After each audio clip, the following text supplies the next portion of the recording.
Hi, how's it in the name of Christ? How you doing? It's your girl Cake Karabo. I hope you're good. I hope you're peachy. I hope you're stellar, and I hope you're in a neat little bunch. If you're not, welcome to the party. Is that just not the story of our lives? Today is the 13th of June, 2026, and it's a relatively whatever day. So it's been a minute since I recorded, and it is very likely that the first time that I upload these videos will be on a brand spanking new ministry. Not very likely, it definitely will be in a new ministry, but for now I'm just doing this work to make myself feel better because I've gone through quite a bit and I'm struggling to continue to progress with my TEFL course because one, I'm under attack, and really and truly the attack in its own would not have been sufficient to make everything a little bit hard. Secondly, it's just information that I have happened upon, so it's taken me a few perhaps days for me to get to a point of ultimately recording this video because I've really been toggling in my mind as to whether or not I should do it. Should I do it? Shouldn't I? Because I know for a fact that I'm not gonna post it. I come from a place where after I was just severely harassed. So just to give you a very short summary, I've endured hell on earth for much too long at the hands of merciless people. I've been censored all over social media through a woman that I used to know back in the day, and it's unfortunate that she ended up working for YouTube, but it's okay. Because these things, God is a God of providence, and there's never any error in all that which he does. So she was put in that position for my suffering. It is written in God's word that the Lord has set apart everything for its purposes, including the wicked for the day of trouble. So that chick had to do what she had to do. And I am still feeling my way around trying to find out what in the world is going on and what God is doing. But I left my old ministry because of sexual harassment, thanks to this woman that works for an occult organization that also works for YouTube, faxing perpetually my details to some beasts, men that have just harassed me for, I am not even kidding, like a cool 4 years, the last 2 years of which have been particularly abusive. So I didn't so much have to leave my ministry. I left it because I had to go and study my TEFL course, and I'm not going to give more of a summary than that because I just want to carry on from where I left off, almost as if though I didn't even you have the context, because I'm going to put a link yet again in my description box in this new ministry, or these new ministries, however many of them I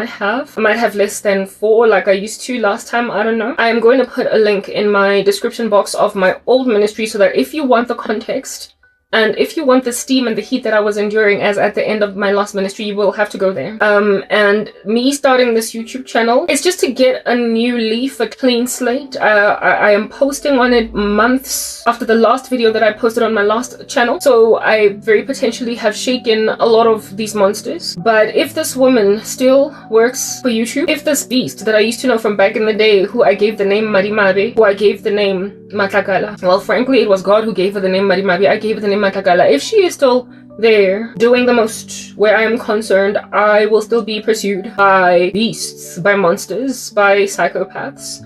You will discover in my old ministry that I literally have no views. Across that ministry, I've got thousands of videos and no views. That was as a result of this beast, right? And all the monsters that she threw in my direction. I used to use that ministry as a means of salve on my wounds, to help myself just continue to push, in my sorrow. And it was the only thing that I had. But then God healed my family that was treating me like trash. And as a result of them being healed, I took up an idea that was suggested by my mom to go and teach English as something that I can use to make money. And she agreed to pay for a TEFL course that I then seen as I was enrolled in it now, and she had paid for it. You're gonna have to get those details if you want them ready at your leisure. In the last video in my last ministry, you can get them by just going to that whole video. It's like a whole, I think it's 16 parts long. You can watch it from the beginning to the end. You will discover if you watch it from beginning to the end that I left there steaming, almost like there was jet fuel at the back of my sneakers, at the back of my shoes, the way that I was just so angry. I left there on a very high note. And the thing that enabled me to leave, because I had nothing else to do with myself, was my TEFL course, essentially studying. I could leave because I now no longer had just that to do for just life, to survive murder, ideation against my life. It was a way to self-remedy. It was a way to self-medicate during a most excruciatingly horrific season. And it worked. wonders, because the work of the Lord, the word of the Lord, the things of the Lord are always very, very medicating. But it did take a lot out of me, and it endured me through a severity of trauma. As Christians, we do endure trauma, but we have a healing God. And it's quite unfortunate because as Christians, our trauma is very barely corrected by therapists of the earth, because they just don't understand the thing that brings on Christian trauma. It's spiritual. It's demonic warfare, sorry. I guess it's craft too, because they've got wiles and they've also got machinery war machinery that they beleaguer us and besiege us with anyway. These things are spiritual. They are spiritual, and so unless your therapist that does trauma counseling is learned, educated in spiritual war, they're just going to be putting a band-aid on cancer. They're not going to get to the heart of the matter. So, I mean, it's unfortunate that there aren't a lot of Christian therapists out there, but we can do what we can do to try and bring as much healing as possible. But there was a lot of trauma in that space, and every time I think about pressing record, I just think about these licentious monsters encircling me like dogs that are ravenous and rabid, trying to devour an encircled person amidst them that found themselves at the wrong place at the wrong time in their territory, and now they are facing being devoured by rabid dogs that will end their life. I was encircled by rabid dogs, men that felt entitled to me, licentious, wreaked havoc in my life because of my age. I'm 41. I have aged gloriously by the grace of God, but thanks to my age and the suffering that I was endured under, I was given a lot of disrespect, because apparently, allegedly, being 41 years old, I need to just accept and take in my stride, run with men that just want to ravage me in exchange for some kind of a semblance of a normal life. And who do I think I am to be picky at this age? Who in the world do I think I am to be fussy at this age? Who do I think I am to be rejecting broad daylight sexual harassment at this age? I must just allow myself to be trafficked by beasts who have got a litany of STDs, a myriad of demonic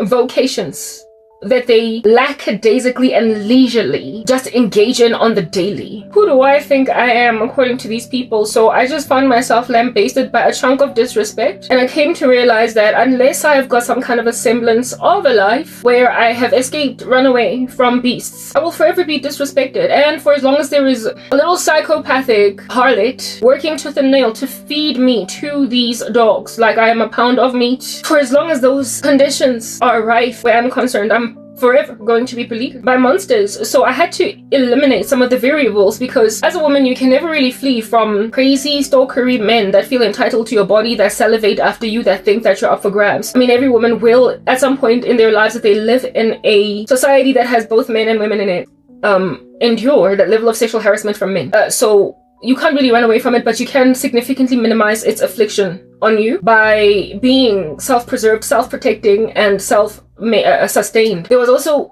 an era in this woman in the sense that in herself she is a member of the LGBTQIA community. She bats for the other team. I used to know her back in the day, and back in the day she was not lesbian or bisexual or whatever. Now she's been perverted by being involved in the occult, and so in herself she also was salivating after me. Listen, I've just been endured through trash by trashy people, and it has given me a severity of trauma, and this trauma appears to be catching up with me, because I am slap bang halfway in the middle of my TEFL course, about to start my first assignment, and I'm just having a hard time pushing through because of not only demonic attack, but just the necessity to get stuff off my chest that I might self-heal, because it's been the way that I heal. Like Wolverine in the X-Men series, after getting shots in my chest, they only close because of the word of the Lord and healing words. The word of the Lord and prayer and perhaps music, praise and worship, self-comfort. So I've been getting shot, demonic attack, people have been trying to get me to go back, and there is no getting out without self-medication in this ministry. In other words, healing myself. So I obviously cannot post in that space. I need to progress from point A to point B in my TEFL course. It's been a month. I'm halfway through. I have to start my first assignment. I don't believe in moving on to the next unit and next unit without doing my assignment. It would be like being in school, for instance, and your teacher or your lecturer covering a certain amount of the curriculum and then giving you an assignment, the assignment of which is assessing unit 1, 3, and 5 of that curriculum. But the due date for that curriculum is pretty much by the end of the academic year. You can submit it at any time, insofar as you make sure that by the end of the academic year, your assignment is done. And you make a decision to wait until the end of the year and go through the rest of the school year, happening upon your second assignment and your third assignment. I'm taking my TEFL course through the TEFL Academy. And then making a decision to do your assignment at the very end because you just could not face it. It was too daunting. You didn't want to tackle it head on at the time of looking at it. And since you could move on to the next chapter, and the next chapter on the curriculum, you were allowed to do that. You were given leg room to do that. You then do that, and then you find out at the end of the year, after doing everything, that the information that you studied in the beginning, the first 5 units, is no longer fresh in your mind. What's fresh is the very last thing that you studied last week, and that therefore is what will make you more ripe and ready and prepared to do the final assignment. But you haven't even done the first one. I don't know how anyone can do their assignments at the end of the course when the information that this assignment is assessing at each spot, because there are 3 assessments, is covered just before the assignment. The very lesson, the very unit that forms the bulk of the assessment is the very last one. It's the one penultimate to the assessment. The assignment, sorry. So for me, it's bizarre. I don't know how anybody just endures themselves through. And yet that you will remember the dread when you were in school of end of year examinations when they test stuff that you covered in January. You will remember the dread that you felt because of having to now relearn something that you did in Jan. And I don't want to have to endure that dread. So it's taken me a cool 5 days, which is basically like dragging my feet, wasting a bunch of time to so much as tackle this assessment. It's like, you know, veggies on the plate of a child. And I'm just like handling it with, you know, and I don't want to, like, yeah, I've been dragging my feet, not starting my assignment, because I am dreading it. I already read it. It's doable. I can do it. If I just like get my head into it, but it's a lot.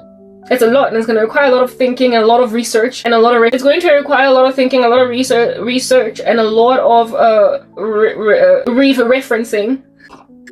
And the last time I wrote an essay or did an assignment was years ago. As you all know, my story is quite unfortunate. I was ripped out of school, and I just remember the dread of every assignment closer to due date, and I have it now. I'm in that dread. It's not like it's impossible to do. It's entirely feasible. I've been studying hard, but I dread it. And with the dread of the academic feat, I cannot with it have whirring in my mind also just the demonic attack that I'm enduring without healing it. I need to empty, if you will, the clutter in my brain and the clutter in my body that has been just banked like trash during the holidays when municipal services are not operating because everyone is on holiday, and the trash just chills costrating in bins lined up week after the next until finally the municipal services are restored. And there's all this like junk just heaping in your neighborhood. And then finally the garbage collection company comes to collect, and everybody's nose is now freed. And everybody's sorrow is now cleared. Yeah, the turmoil in my spirit is like lined up like trash around holiday season, and there's nobody picking it up for a week or 2 because everybody's on holiday. And it's just, if you drive past there, it stinks up the whole, like, the neighborhood smells. That's what it feels like. And I need to get rid of that trash because it's time. And if I don't get rid of that trash, the existing dread that I already feel in it's tackling my assignment will just continue to linger and make out of me something quite unseemly. So we continue. We come back and we just push, yo. I really hoped to finish my TEFL course before ever recording again. And quite frankly, I've done well because I'm literally halfway without recording. But it's just too much now. I can't move on. So this here is my introduction. I just want to share my sorrow, my thoughts, and what I'm going through so that I can comfort myself. But I am going to be posting, of course, this content only in the future.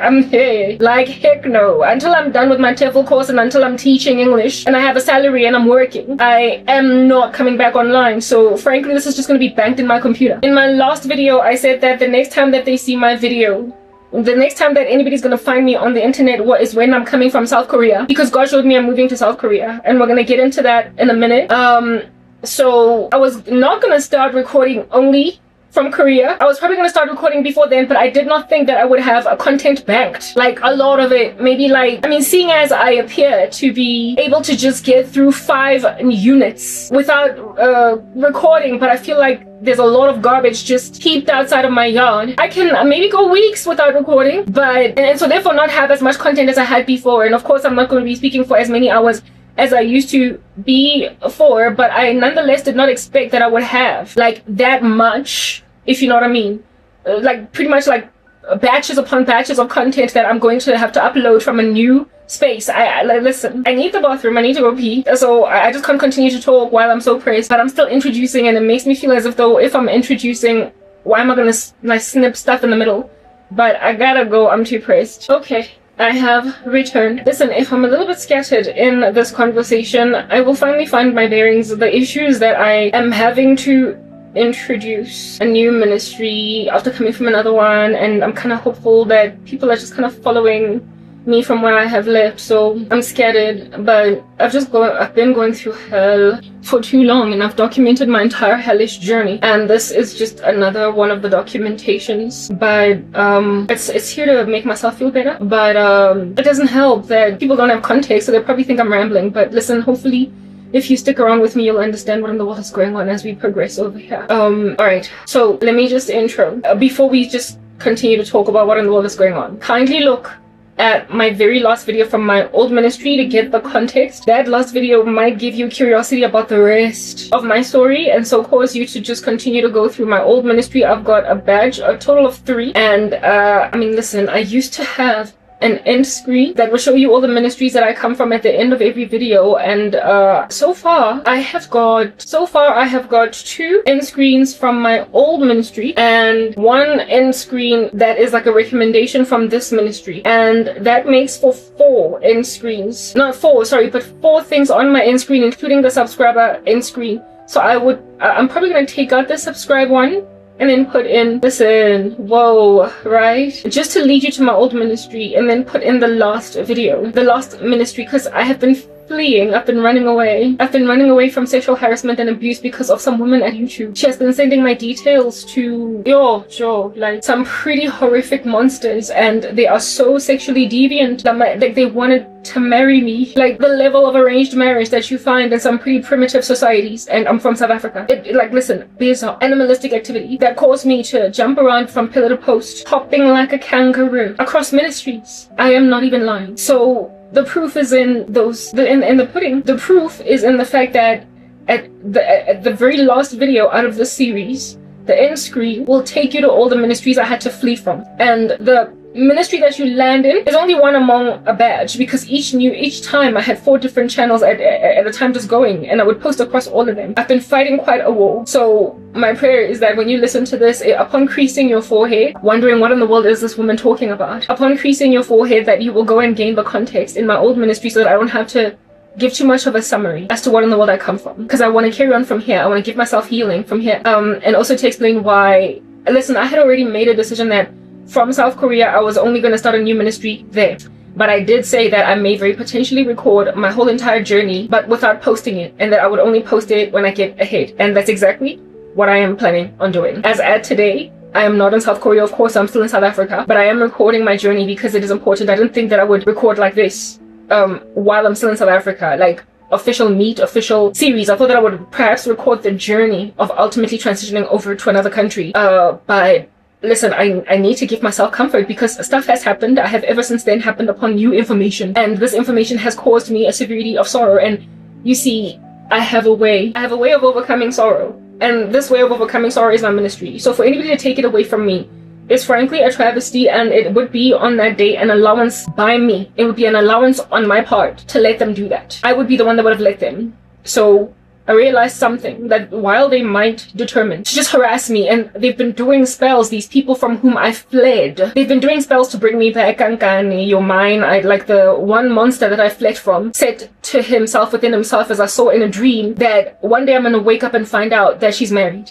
So she needs to come back and parade herself in front of me, so everything she says I can bewitch it. Alright, so this is just the nature of sorcery in my country, and just encircling the body of Christ. the level of demonic attack, and also how bizarre and mentally ill people in the occult always are. So ours is not to fear people and run away from them so that they don't bewitch everything we say, but ours is also to be wise when you are still going through too much and you can't take more on your plate, to just basically allow yourself to be a disappeared thing before crazy people who think they have an upper hand on you. So while they still have some kind of upper hand, and in my particular instance in my life, that upper hand would be my unemployment. While I'm still unemployed, while there is still something they can hold over me, I cannot parade myself in front of them. And it's not that they've got any kind of power at all to overwhelm me because I'm in Christ. It's only wise to not put yourself in a battlefield when you don't have enough tools. I already did my time. I did war, and as soon as I was given something else to do with my time, like the TEFL course, I realized that I don't need to parade myself in front of monsters for as long as I am yet to have my own money that I am making in my own independence. It's no longer necessary. I've done that war. I've done that fight. I've been in that battlefield and conquered. I've won. I don't need to keep pushing it. If you listen to my old ministry, you will realize how repetitive I am across videos. It's because I'm fighting the same thing and the same insistence, the same pernicious attempt, the same insidious attempt on my life with the same strategies, and it's all very patronizing. But the Lord allowed me to endure it for a season before I finally found a louver of escape out of that, and I took it. So I am going to record content when I feel like I need to offload. It won't be as frequently as I used to before. Like I said, right now I haven't recorded in a month, and in that month I have gotten halfway with my TEFL course. So I maybe might record again in another month, but right now I need to offload. I certainly need to offload, but I certainly will not upload this content until I am in a safe space and I'm employed, I'm a viable woman, and anyone that comes at me, they're going to be evidently just this disrespectful, way in over their head, like vainly ambitious buffoon. They will only ever just be way in over their heads in so attempting a thing with me. I need to put myself in a position, in so trusting in the Lord, to not have essentially that trauma that I spoke about earlier spear up, rise up in me, bubble like a brook when people have that level of entitlement where I am concerned. I need to give myself trauma counseling against them. The trauma counseling of which would be, who do you think you are? You're bizarre, you're dumb, I'm not gonna date you. I don't know you, and you don't know me, I've never met you. What makes you think I'm your wife? I can't be able to say that to someone who is out here just sprinkling my toes like it's confetti, with dollars, with money, and is like, I've got money, so I mean, you have nothing. Dara, you've got nothing. My darling, you have a hollow, you have naught, and you've got ash, and I've got money to spend on you. I don't know why you're being bizarre. I don't know why you're being stubborn, because I'm offering you a life. I am offering you a life, and at this point I just feel like you're being stubborn. It's bizarre. Bet you can agree. But that is the level of entitlement that people in the occult walk in. Severe abuse, torture, harassment. But because they're witches, they need people to be poor. They need people to be struggling. They need people to have nothing at all to write home about. And I have had nothing to write home about, at least materially, for over a decade, 11 years going on 12. And it made people feel entitled to me. I fought and I won. I fought in Christ. I stood firm in the Lord. And I got out on the other side clean, like a bullet piercing through a structure. Clean. In one side, out the other. Having not been marred, having not been augmented, changed in my viewpoint of the world, having not abandoned the cross, nothing. I held on to God for 11 years going on 12, and I came out on the other side cleanly, like a bullet through a surface that it pierces through. I came out clean. And so upon coming out on the other side clean, I now have the upper hand. It's been restored to me. I am studying a TEFL course, and I'm going to tell you my journey. I am going to tell you my journey so that so that I can overcome the sorrow that I have endured the past, month. I mean, listen, the first week was somewhat okay. The second week, still okay. I got severely bombarded. Maybe in the third week, because I've been off the recorder for like a month now. And listen, the bombardment, the level of demonic attack, and also my own research made me so disillusioned and so disquieted and so discouraged that I realized that unless I come here and give myself comfort and remember who I am in Christ and remember who Christ is, unless I remind myself, because I have to remind myself, I'm gonna fall apart. So I'm here now. Though it took a lot. I have been walking around, pacing anxiously outside of my camera for the past week. But some shit I should not. Because I wanted to stay myself from the what is the word that I'm looking for? From the temptation. I wanted to stay myself from the temptation to post this, but I don't have desire. I'm not suffering from a thirst curse or a thirst trap where I need people to approve me. I don't have that for a disease. If anybody looks at any of my ministries where I have nobody viewing me, you will know that I don't suffer from thirst traps. I don't struggle with just an insatiable desire for approval by men, by human beings. I can post because I am working for God. That is my mindset. Because I'm working for God, I can post a video online and it get no views and not be frazzled by it, not be afflicted by it, because for me it's like I've done my job. My hands are clean. Nobody's blood is on my hands. Nobody's blood is on my hands, and so my conscience is clear. If people are sitting on my chest blocking people from hearing me, the world's blood that might have been reached by my ministry is on the hands of those that are blocking me and censoring me. So I've got a very pragmatic biblical way of looking at sorrow and traps and random traps that gets sent to us. I understand that the sovereignty of God encompasses every ounce of protection that I need. So my emotional state pertaining no views is always supplemented by the recognition of a sovereign God who has been watching crazy people just stand on the cross, stand on the gospel being proliferated, stand on the words of the Lord healing people. They're blocking the world from hearing me. I'm not blocking the world from hearing me. If I don't rock up and do what God wants me to do, I am the one here that's standing in the way of people. If I don't get up and speak what I need to speak, I'm the one that's standing in the way of people's healing by refusing to speak when the Lion of the tribe of Judah has roared. If I refuse to prophesy when God has given me words to prophesy, then the error is on me. But if I rock up and I prophesy and somebody decides that nobody's going to hear this prophecy, for me it's like, listen, I've done what I need to do. I've done my part. Like, I cannot imagine myself having fallen short. Do you understand what I'm saying? I cannot imagine myself having fallen short when the emperor of a country has refused to let the people of that country hear the gospel. I'm not the one that falls short. The person who falls short is the person who's standing in front of God. And if the Lord does not avail some kind of an incident of nature on that leader that's preventing his own people from hearing the words, it means that God has essentially handed that leader over to his reprobate mind, and the people that he intends to get to, he by his own strategy and his own season and in his own time will get to them in spite of the insipid disposition of that leader. So I'm not afraid, neither am I very afraid. At cancerous beasts that are into blocking, sabotaging, whoever needs to hear what they need to hear will hear it. But woe is the man that stands in the path of the cross being proliferated. It is written in God's word that offenses will come. Indeed, sins will come. But woe to the man through whom those sins come. So woe to the man who stands in the way of people embracing the cross. Persecution of saints and blocking of the gospel will come. That is an offense. But woe to the man through whom that persecution comes. And woe to the man through whom that blockage comes. Therefore, I am not any kind of frazzled, neither losing any kind of hair over no views on YouTube as a result of sabotage, not so much as a result of disinterest by the people, the audience that I am trying to reach. So that's been my mindset. Therefore, I can never have challenges in me about recording content, and because I think I'm so wonderful or whatever, then insist on posting it when I'm in danger. Okay, that's what it is. That might be an error of the day when you've got an afro. Little flying insects will think they can just like hang in it. Anyway, yeah, no. So no, I'm not tempted, even in the slightest, to post so that people can see me, because, you know, I've got a thirst curse and I want somebody to like me and think I'm awesome or whatever. I can record, and I have done this before. I've been abused for 11 years going on 12. There was a season when I was underground, and in that underground season I recorded, but I didn't post. I know my seasons. I know what times I am in. Like in the Bible is written, there is a time for war and there's a time for peace. I can add on that or interpret further that particular word. There is a time to show yourself boldly with a sword unsheathed before your monstrous abusers, that you might tackle them head on, for that's the time for you to fight. But there is also a time to sheathe your sword, and that would be the time for peace, or a time for re-strategizing. There is no peace right now, so I am not in a time of peace. Just not solitude. I've been in that for all these years, but regrouping. A sheathing of a sword in order to re-strategize. I'm in it. There is a time to unsheath a sword and a time to sheath it. And I'm in the sheath. I'm not sheath. This is not a sheathing of a sword. By mere virtue of rocking up and speaking, I have unsheathed it.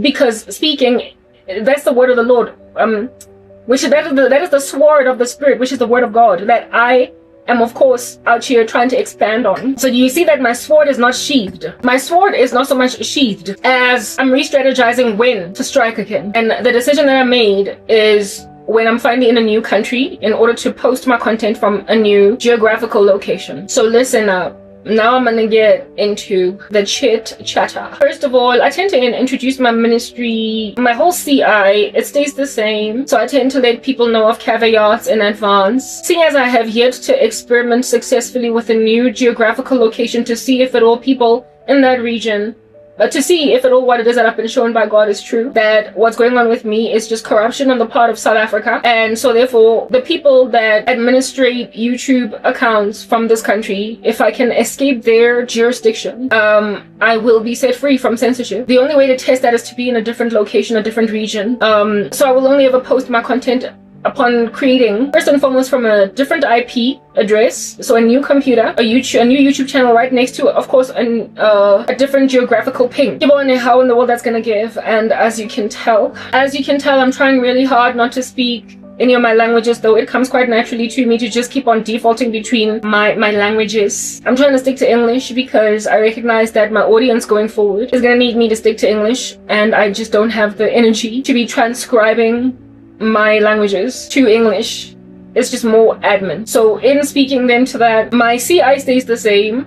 I just need to put caveats initially out there in my ministry. The first one is that I'm wearing makeup. I prefer it. I don't have time to put on a full face every time I come and record. I just don't have that leg room, but I like to have a clean face of makeup on. So if like there's an eyelash over there, it's gonna just like pop at you. And then I also put a caveat out there that I don't edit my captions, at least not yet, because if at all this here experiment of recording and posting, well, not so much record, I can record anyway, but posting only in a different geographical location from my own country, South Africa.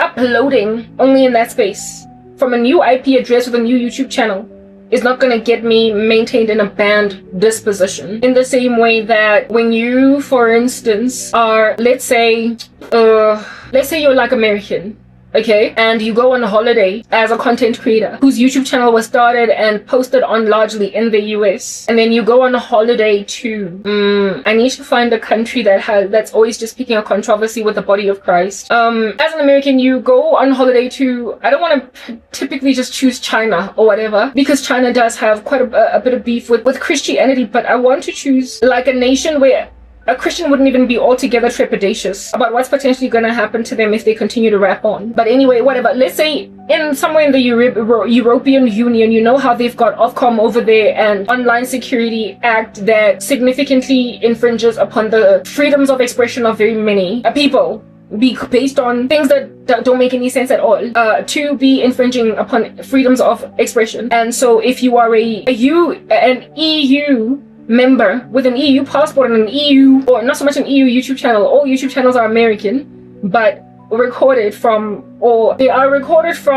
other countries, but they will always just belong to the US. But you are an American in one of the EU countries with an American passport, and you go on holiday to one of the EU countries, and people in those EU countries who live there, who are citizens there, or even just work visas, whatever, like they're permanently there, or they are they've got residency in that country, and so therefore are under the general laws of that nation as residents of the country. If they start a YouTube channel in that country, in that particular EU country, let's say France, just to keep things basic, let's keep things simple. So French people, or even French residents, even if they don't have citizenship, who have YouTube channels in France, are subject to EU crazy laws and online security acts and Ofcom and all that. So as a French man, you could post something on YouTube and have somebody just knock on your door and give you grief for what you said online. Knock on your door, give you grief for what you said online. But if you, as an American, traveling to France on holiday on a 3-month visa, and even then you're not going to be there for the whole 3 months, only like 2 weeks, but they give you a 3-month visa anyway.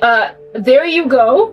And you are hanging out now in France, and then you start to talk from your YouTube channel, from France, however, where you're uploading onto your YouTube channel that you started in America, but you're now in France and you're uploading a video in France onto your YouTube channel as an American that's there seasonally.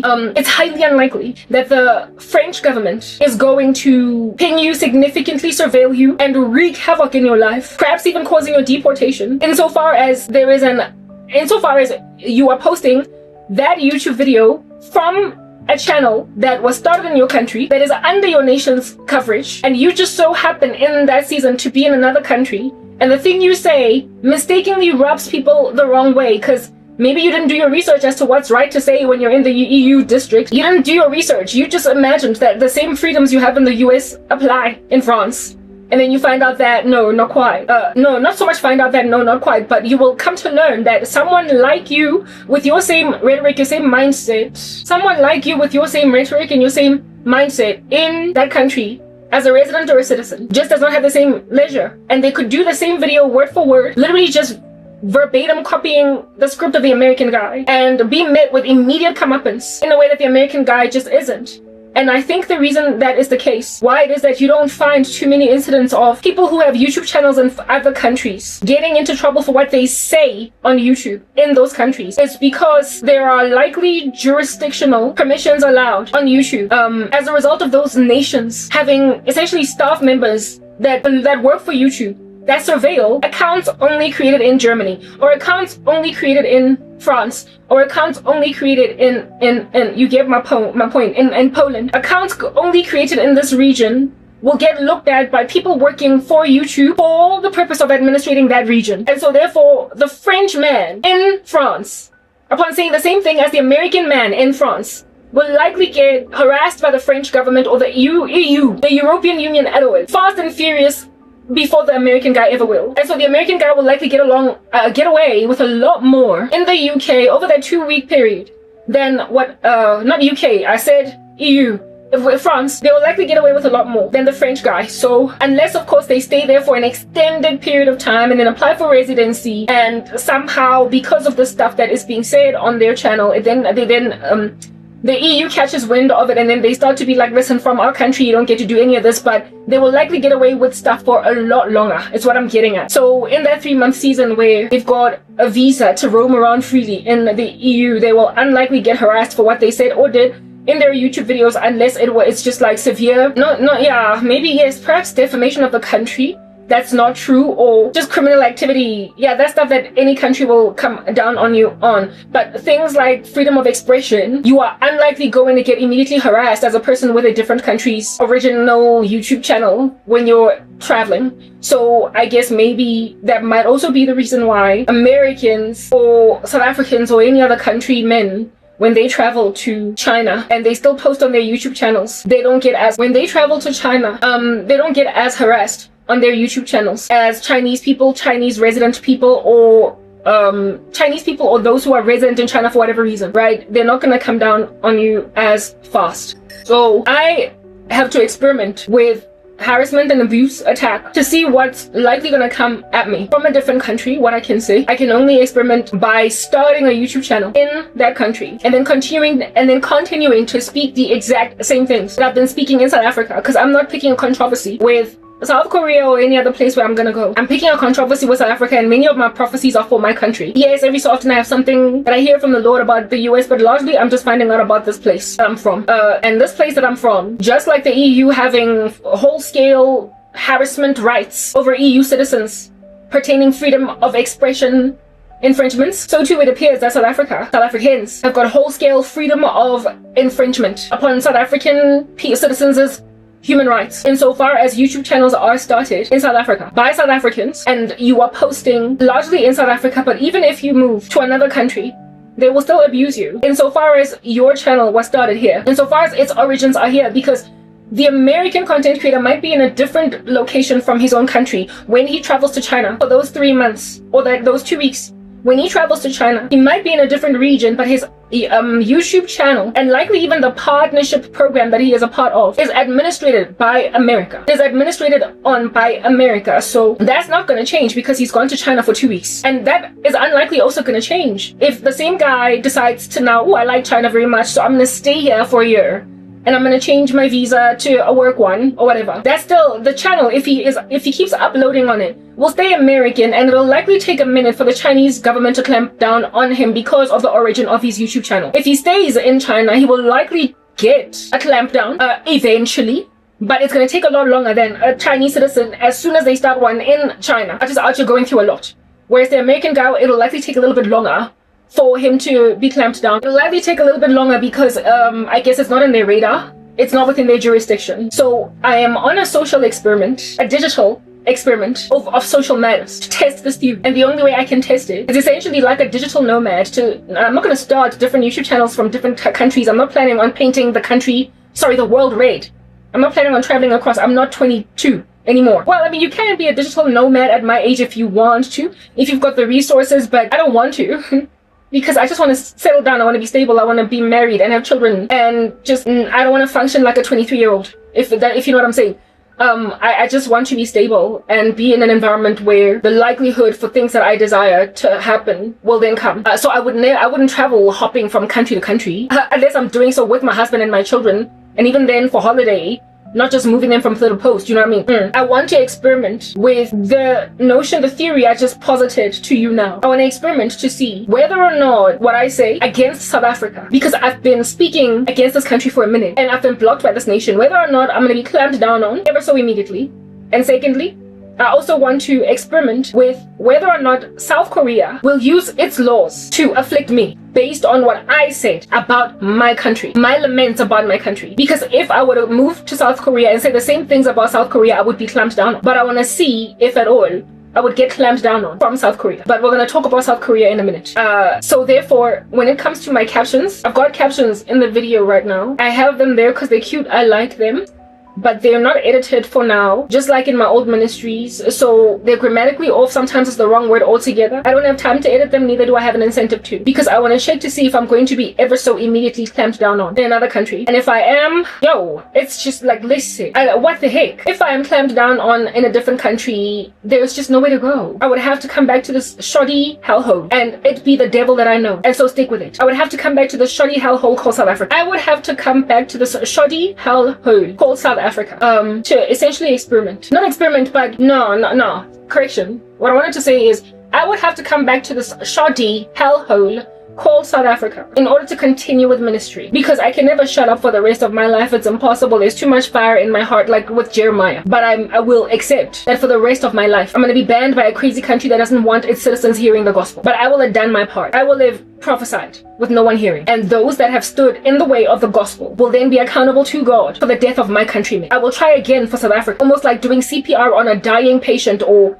on somebody that has just drowned, trying to bring them back. I had lost all hope for the country, and I had written off all South Africans as a result of what I endured at the merciless hands of many of my countrymen for 11 years going on 12. But the thing here is, while people can be snacks, while people can be terroristic, treacherous, if at all you can give the gospel to a treacherous man and he becomes a good guy, you have succeeded. So I don't doubt that South Africans are, treacherous, full of witchcraft, untenable in your disposition to continue in this fashion, and yet you push a cart up a hill anyway. But I am not yet comprehensively divorced from the notion that, albeit being this treacherous, they cannot also embrace the cross. I am aware that I have tried to reach them, but I've been stood in front of in that feat. I don't know how convicting I am. I don't know how convincing I am. But I am attempting to grab a treacherous men and treacherous women that despise the truth and that take pleasure in sabotaging everyone in their lives, including family members. I don't have confidence yet in my theses that they're unreachable. Heads concrete, hard like brass. I've not yet reached that conviction, but what conviction I have reached, and I feel like it's the right one to reach, because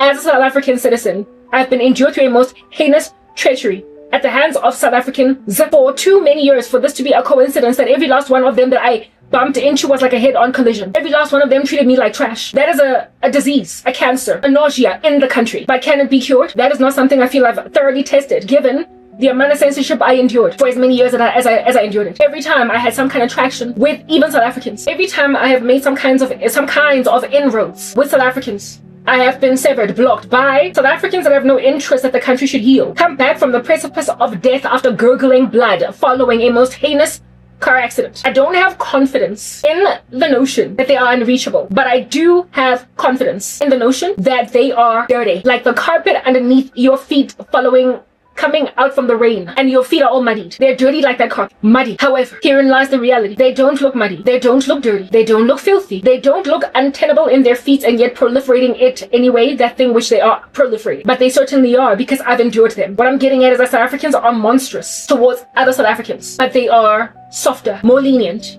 on foreigners. And that is why they all have such a good high view, these foreigners, of South Africans. Just the number of people that keep on saying that South Africans are warm, they're so loving, they're kind, they're easy to talk to, they're not standoffish, aloof, and despondent. I'm like, darlings, I've lived here all my life and I'm 41, so listen, I've got time on my sheet, on my rap sheet. I have experienced, when I gave my life to the Lord Jesus Christ, a most catastrophic disregard of my humanity by people that the world calls warm. South Africans are okay with the world out there. They're good to foreigners. Well, I mean, unless of course they're foreigners from other parts of Africa, in which case they spit on their shoes in their xenophobia. But they tend to be good to Western foreigners. They are good to tourists, but they're not good to their own people. They're not good to each other. They're saboteurs That's why your economy is falling apart. Tourism is not the only thing that's going to resuscitate this country. Tourism is not the only thing that's going to defibrillate it from the precipice of death. Tourism is not the only thing that's going to administer CPR and medication to this country. It is building from within. It is raising a skyscraper from the ground up in this country. So who does that? Just like with most countries, I've been doing quite a lot of research on me traveling wherever I need to go, as per the Lord's instruction. And most countries in the world, and indeed they ought to be that way,